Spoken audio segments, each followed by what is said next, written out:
Hello, ഡോക്ടറോട് ചോദിക്കാൻ പരിപാടിയിലേക്ക് സ്വാഗതം. ഇതാരാ വിളിക്കുന്നേ? കായംകുളത്ത് നിന്ന് അമ്പിളിയാണേ. അമ്പിളി, ഇനി ഡോക്ടറോട് സംസാരിച്ചോളൂ. ശരി. പറയാമ്പിളി. ഡോക്ടർ, ഞാൻ 45 വയസ്സുള്ള ഒരു യുവതിയാണ്. 45 വയസ്സുള്ളപ്പോ യുവതിയല്ലല്ലോ, അമ്മച്ചല്ലേ? എനിക്ക് കല്യാണം കഴിഞ്ഞ് 2 മക്കളുണ്ട്. അയ്യോ, അതെന്റെ തെറ്റല്ല.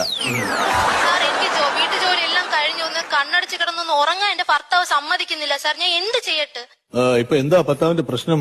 ഒന്നും പറയണ്ട സാർ, ഇതൊക്കെ പുറത്ത് പറഞ്ഞ മാനക്കേടല്ലേ സാർ? മനസ്സ് തുറന്ന് പറയാൻ പറ്റുന്നില്ല എനിക്ക് ആരോടും. പറയൂ അമ്പിളി. എന്റെ ഭർത്താവിന് ഭയങ്കര കൂർക്കം വലിയ സാർ. കൂർക്കം വലിയ ഡീപ് ആത്മീയ എന്ന് പറയും. അത് ഒരു വലിയ പ്രശ്നമെന്ന് ചിലർക്ക് തോന്നാം, ചെറിയ പ്രശ്നം ചിലർക്ക് തോന്നാം. അപ്പൊ അമ്പിളി ഒരു കാര്യം ചെയ്യും, ഞാൻ പെട്ടെന്നൊരു പരിഹാരം പറയാം. അതായത് നിങ്ങള് 2 വശത്തായിട്ട് കിടന്നുറങ്ങണം.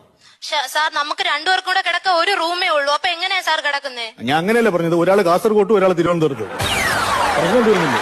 എനിക്ക് കൂർക്കം വലി മാറോ സാർ? കൂർക്കം വലി മാറും എന്ന് തോന്നുന്നു. നിങ്ങൾ കിടന്നു നോക്കൂ കേട്ടോ, എന്നിട്ട് എന്നെ വിളിക്കൂ.